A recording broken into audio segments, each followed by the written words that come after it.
Hello friend, मैं विनीत कुमार पाठक अपने YouTube channel पाठक chemistry classes में आप सभी का स्वागत करता हूं। आज हम लोग टाइप्स ऑफ सॉलिड्स का अध्ययन करेंगे। सॉलिड्स को दो बेसिस के आधार पर क्लासिफाइड किया गया है। टू बेसिस हैं। पहला है on the basis of arrangement of particles. पहले क्लासिफिकेशन हुआ on the basis of arrangement of particle and second classification हुआ है on the basis of forces of attraction. किसी भी सॉलिड्स के अंदर कॉन्स्टिट्यूएंट पार्टिकल्स का अरेंजमेंट कैसे होता है और उस अरेंजमेंट के आधार पर सॉलिड्स का क्लासिफिकेशन किया गया है, जिसमें सॉलिड्स को टू कैटेगरी में क्लासिफाई किया गया है। One is amorphous solid, other is crystalline solids. आगे चल करके सॉलिड्स को force of attraction between the constituent particles के बेसिस पर क्लासिफाई किया गया है। किसी भी सॉलिड्स के कॉन्स्टिट्यूएंट पार्टिकल्स के बीच में फोर्स ऑफ अट्रैक्शन किस नेचर का है, उस आधार पर भी क्लासिफाई किया गया है। और इसके आधार पर क्रिस्टलाइन सॉलिड्स को फोर कैटेगरी में क्लासिफाई किया गया है on the basis of forces of attraction between the particles. One is metallic, second is covalent, third is ionic and fourth is covalent. First of all, difference between amorphous and crystalline solids. Amorphous solids and crystalline solids differs in the arrangement of particles in such a way that in case of amorphous solids there is a short range of order, means particles are not regularly and perfectly arranged in the solids. Up to some range they are orderly arranged, then after they change their order, and in this way you can say they have short range of order of arrangement of their constituent particles. On the other hand, in case of crystalline solids, they are highly regular arrangement. They have long range of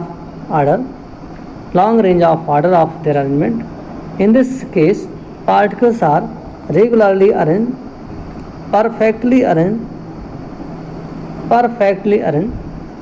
and there is a long range of order. And this is the basic difference between the crystalline solids and amorphous solids. Some other differences we will discuss, that is like this. Hello friend, मैं विनीत कुमार पाठक अपने YouTube channel पाठक chemistry classes में आप सभी का स्वागत करता हूं। आज हम लोग क्रिस्टलाइन सॉलिड और अमॉर्फस सॉलिड्स में डिफरेंस का स्टडी करेंगे। इन दोनों सॉलिड्स में डिफरेंस क्या होता है। तो इनमें बेसिक डिफरेंस है शेप को लेकर के, मेल्टिंग पॉइंट्स को लेकर के डिफरेंस है, क्लीवेज प्रॉपर्टी को लेकर के डिफरेंस है, heat of fusion, anisotropy, nature, order in the arrangement of constituent particles. तो ये कुछ पॉइंट हैं जिनके बेसिस पर ये सॉलिड्स एक दूसरे से डिफर करते हैं। तो सबसे पहले पॉइंट हम लेंगे शेप को लेकर के। शेप में क्या डिफरेंस है। Crystalline solids have definite characteristic geometrical shape. इनका एक डेफिनेट शेप होता है, डेफिनेट कैरेक्टरिस्टिक शेप होता है। मतलब हर क्रिस्टलाइन सॉलिड का अपना एक फिक्स शेप होता है, फिक्स ज्योमेट्रिकल शेप साइज होती है। जबकि अमॉर्फस सॉलिड्स में इनका शेप फिक्स्ड नहीं है, डेफिनेट नहीं है। क्रिस्टलाइन में डेफिनेट है, अमॉर्फस में डेफिनेट नहीं है, ये इरेगुलर शेप होता है। तो फर्स्ट डिफरेंस है crystalline solids have definite geometrical shape and amorphous solids have irregular indefinite geometrical shape. Second point है डिफरेंस का मेल्टिंग पॉइंट को लेकर के। They have a fixed melting point. इनका मेल्टिंग पॉइंट फिक्स होता है। They melt at a sharp and characteristic temperature. ये जो है एक फिक्स टेम्परेचर पर मेल्ट होते हैं। इनका मेल्टिंग पॉइंट फिक्स होता है। आप ऐसे कह सकते हो they have fix melting point, इनका मेल्टिंग पॉइंट फिक्स्ड है। On the other hand, in case of amorphous solids, on heating they gradually soften over a range of temperature, then after they start to convert into their liquid state। तो ये इनमें एक difference है दोनों को लेकर के कि क्रिस्टलाइन सॉलिड का एक फिक्स्ड मेल्टिंग पॉइंट होता है, जबकि अमॉर्फस सॉलिड का एक पर्टिकुलर फिक्स मेल्टिंग पॉइंट नहीं होता है। थर्ड डिफरेंस है क्लीवेज प्रॉपर्टी को लेकर के। क्लीवेज का मतलब है कट करना। क्रिस्टलाइन सॉलिड्स को अगर हम किसी नाइफ से कट करते हैं और अमॉर्फस सॉलिड को किसी नाइफ से कट करते हैं तो कट होने के बाद जो कटिंग सरफेस मिलता है उनमें डिफरेंस होता है।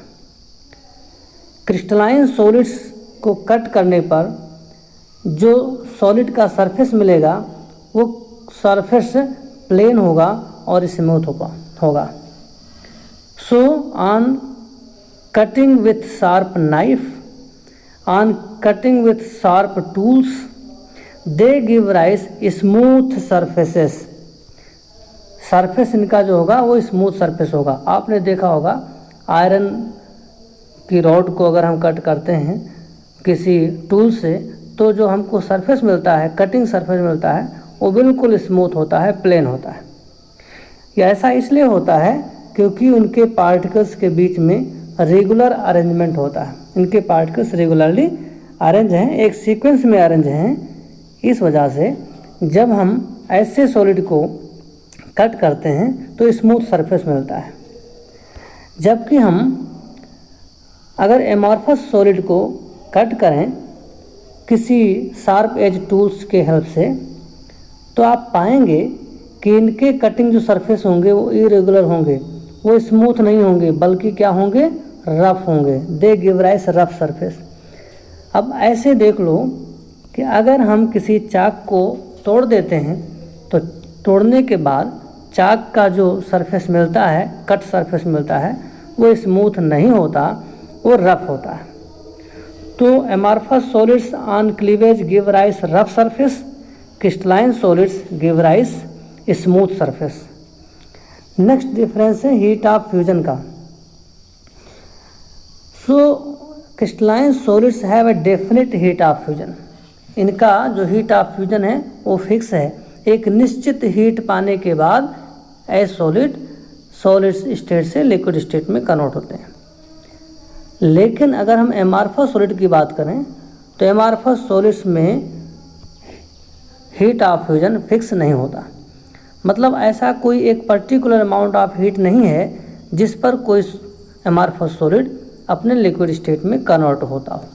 तो एक डिफरेंस तो ये है, heat of fusion of crystalline solid is fixed and definite, whereas amorphous solids not have definite heat of fusion. और एक बहुत इंपॉर्टेंट डिफरेंस है एनआइसोट्रॉपी नेचर को लेकर के। Crystalline solids are anisotropic in nature, whereas amorphous solids have isotropic in nature।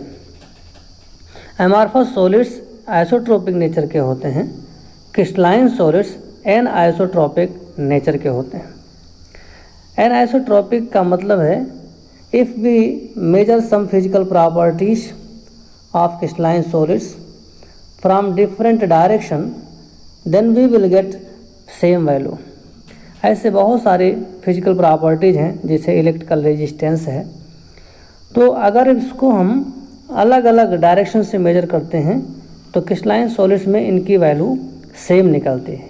तो अगर किसी फिजिकल प्रॉपर्टी की वैल्यू डिफरेंट डायरेक्शन से मेजर करने पर उसकी वैल्यूज ऑलवेज सेम आती हैं तो ऐसे सॉलिड्स को हम एनाइसोट्रॉपिक नेचर का सॉलिड कहते हैं। और अमॉर्फस सॉलिड्स जो होते हैं वो आइसोट्रोपिक नेचर के हैं। इसका मतलब अगर हम इन सॉलिड्स में फिजिकल प्रॉपर्टीज़ की वैल्यू को मेजर करेंगे डिफरेंट डायरेक्शन से तो सेम नहीं होंगे। अब इसके बाद आता है order of arrangement. So crystalline solids have long range order, मतलब इनके सारे पार्टिकल्स एक निश्चित क्रम में अरेंज होते हैं, where as amorphous solids have short range order. Amorphous solid जो होते हैं वो शॉर्ट रेंज आर्डर होते हैं। इनके कुछ हद तक तो सॉलिड पार्टिकल रेगुलरली अरेंज होते हैं, लेकिन इसके बाद फिर से इनमें अरेंजमेंट इरेगुलर हो जाता है। So all the particles are not perfectly and regularly arranged in case of amorphous solid. तो ये डिफरेंस है दोनों में। और अब हम बात करेंगे टाइप्स ऑफ सॉलिड्स के बारे में। बेसिकली सॉलिड्स को 4 कैटेगरी में डिवाइड किया गया, क्लासीफाई किया गया है on the basis of there forces of attraction between their particles. जब हम एमॉर्फस और क्रिस्टलाइन सॉलिड का क्लासिफिकेशन करते हैं तो that classification was based on regular arrangement of particles, but here we are classifying the solids on the basis of their interparticular forces of attraction between the constituent particles of the solids. So on the basis of forces of attraction between the particles, all the solids have been classified into 4 categories. First category है molecular solids. molecular solids वो solids होते हैं जिनके constituent particles molecule होते हैं। Simple सा definition है सभी में। जैसे 4 टाइप का कैटेगरी बताई गई। पहला है मॉलिक्यूलर सॉलिड, दूसरा आयनिक सॉलिड, तीसरा metallic solid and fourth one होता है कोवैलेंट नेटवर्क सॉलिड। अब तीनों का अगर डिफिनीशन सिंपल सा बनाना है तो आप ऐसे कह सकते हो, molecular solids are those solids in which constituent particles are molecule. Ionic solids are those in which constituent particles are ions. Metallic solids are those in which constituent particles are positive ions in the sea of delocalized electron. आप कह सकते हो in case of metallic solids constituent particles are metal ions, and in case of covalent network solids constituent particles are non-metal atoms. तो एक simple सा definition आप ऐसा बना सकते हैं। अब हम बात करते हैं मॉलिक्यूलर सॉलिड्स का। Molecular solids further have been classified into 3 category, non polar, polar and hydrogen bonded. Non polar molecular solids are those in which constituent particles are attracted by dispersion forces of attraction और London forces of attraction. ऐसे molecular solids जिनके molecule के बीच London force of attraction होता है या dispersion force of attraction होता है, उनको हम नॉन पोलर मॉलिक्यूल्स कहते हैं, क्योंकि ये forces of attraction non polar molecules में पाए जाते हैं। इसका एग्जांपल है argon, carbon tetrachloride, hydrogen molecule, iodine molecule, CO2 molecule etcetera. London forces of attraction are very weak forces of attraction, and because of that such solids are soft. Such solids are insulator because they are not able to conduct electricity and heat, and their melting points are very low. They have very low melting points.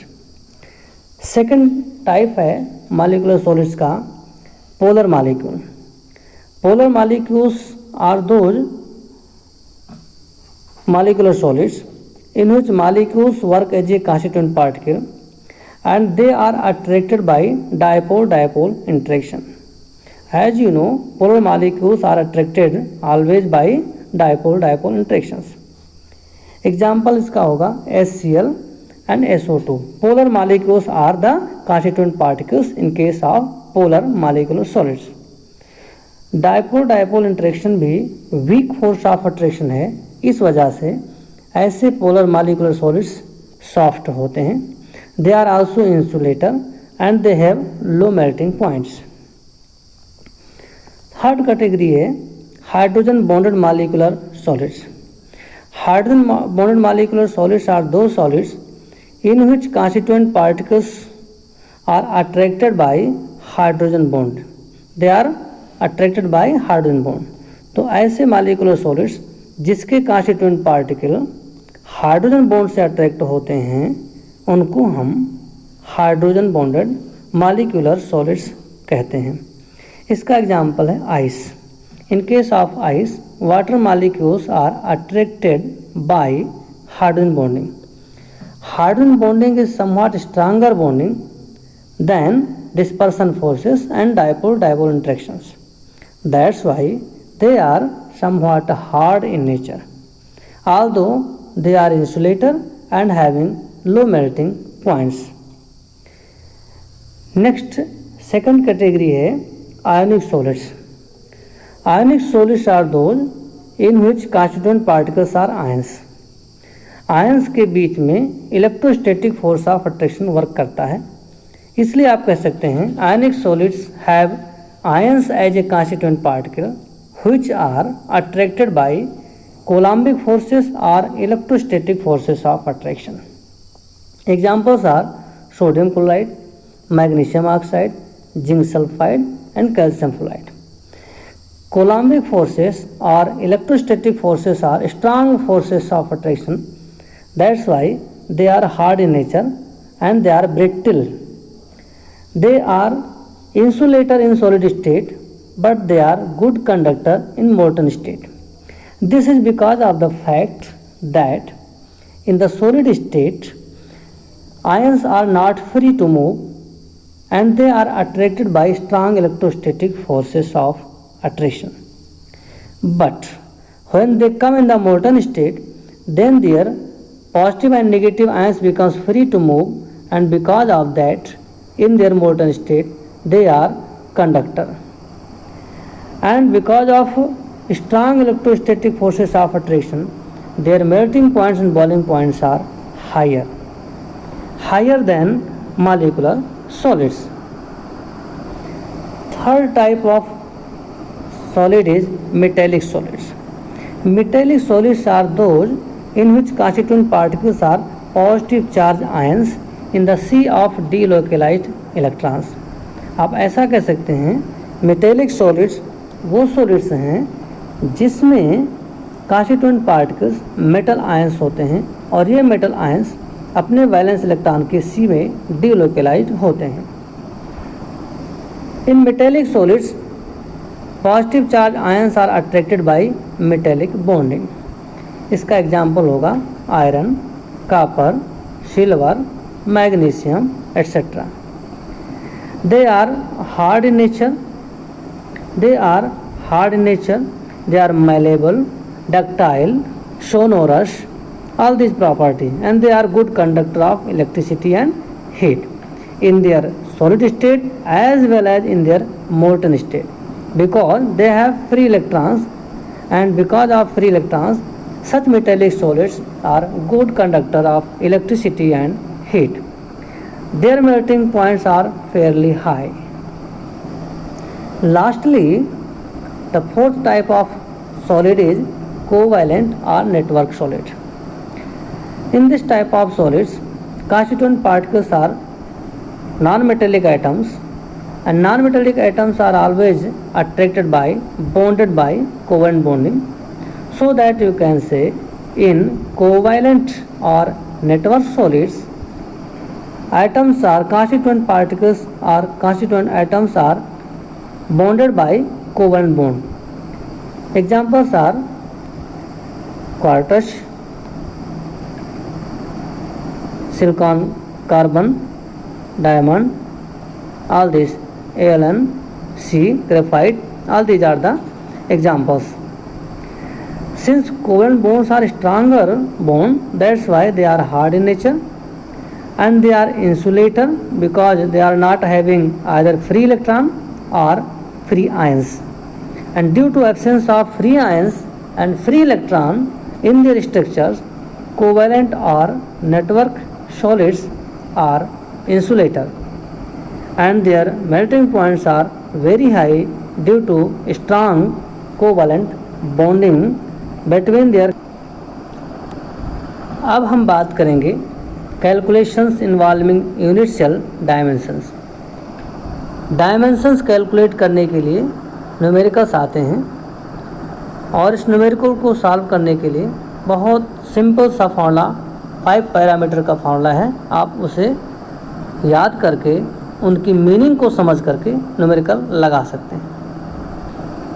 और ये formula है D = ZM/A³NA, D = ZM/A³NA, where D is the density of solid, D क्या है, D है density of solid, Z is the number of atom, Z ये एक number of atoms है, मैंने बताया था 1 2 का 4, सिंपल यूनिट सेल में, सिंपल क्यूबिक में 1, बॉडी सेंटर्ड में 2 एंड फेस सेंटर्ड में 4 एटम्स होते हैं।